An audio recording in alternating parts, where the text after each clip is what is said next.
是蕊希，花蕊的蕊，希望的希。今天你还好吗？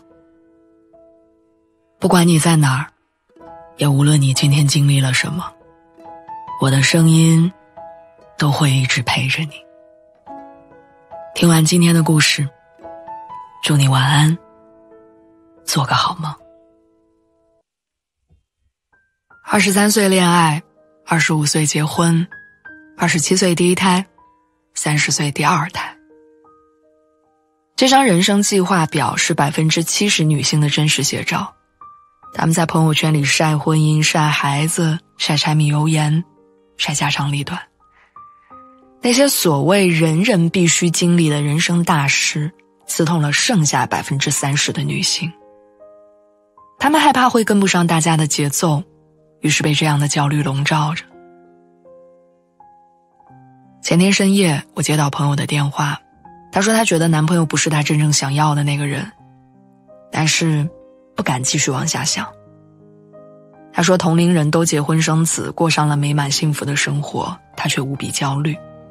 她说30岁遇到自己还算关心的人已经很不容易了，确实该知足。我听懂了她的意思，她是想跟我说，30岁她不敢分手。当她试探性地把这个想法告诉家人的时候，父母的一句他人还行，你也该结婚了，让她哑口无言。当她尝试向同龄朋友寻求帮助的时候，对方的一句他对你挺好的，你别多想，打消了她倾诉的欲望。当她企图在网络上获取答案的时候，满屏的过来人经验都在告诉她，到了一定年纪之后，分手要三思后行。仿佛全世界都在暗示她，30岁分手的压力你想象不到，比如更大的社会压力，更复杂的生活冲突，更高昂的沉没成本和更强烈的独身的孤独感。30岁女人的分手，终于从一道感情题变成了一道推理题。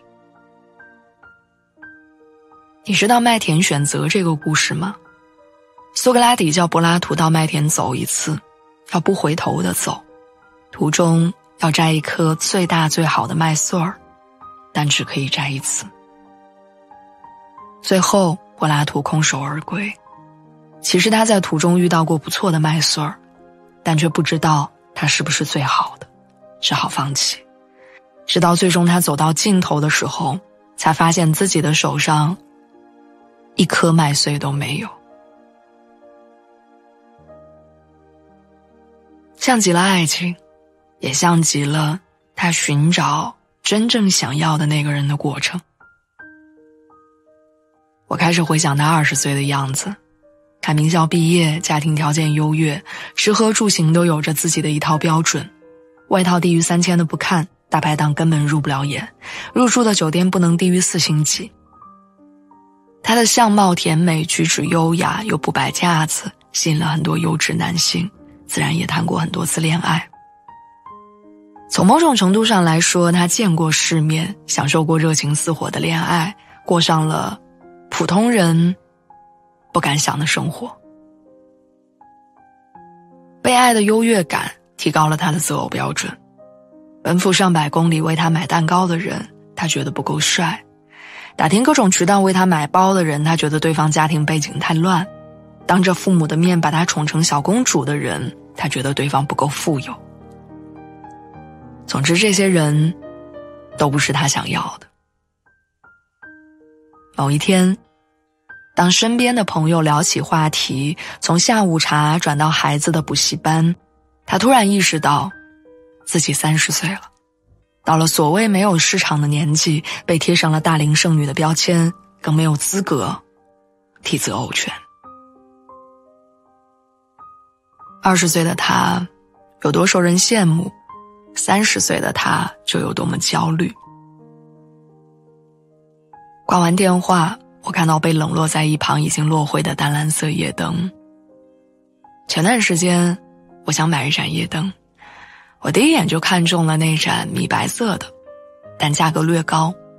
比较之下，我选择了另外一盏还不错的淡蓝色夜灯。回家之后，我越看越不喜欢，我一直记挂着那盏白色的。第二天，我跑去商城，把那盏心心念念的灯抱回了家。真正想要的东西是没有平替的，真正想要的人也一样。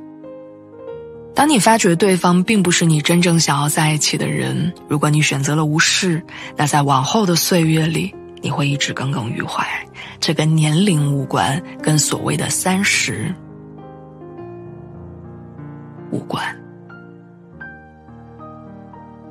30岁不敢分手，勉强结婚，后半生也会落灰。30岁遇人不淑，不敢分手；40岁婚姻失败，不敢离婚；50岁害怕孤独，不敢放开孩子。一旦被恐惧裹挟着做决定，女性的老态从30岁就已经开始了。据世界卫生组织报道，2015年人均寿命为76.1岁。世俗故意将30岁夸张化，而在生命的长河当中，30岁只是一个非常不起眼的节点，仅此而已。30岁的勉强，只能换来下半生的遗憾。往后人生还长，不要辜负你眼下的30岁，更不要辜负你的这一生。希望你永远都能在人生的关口里做出遵从你自己内心的选择。祝你一切都好。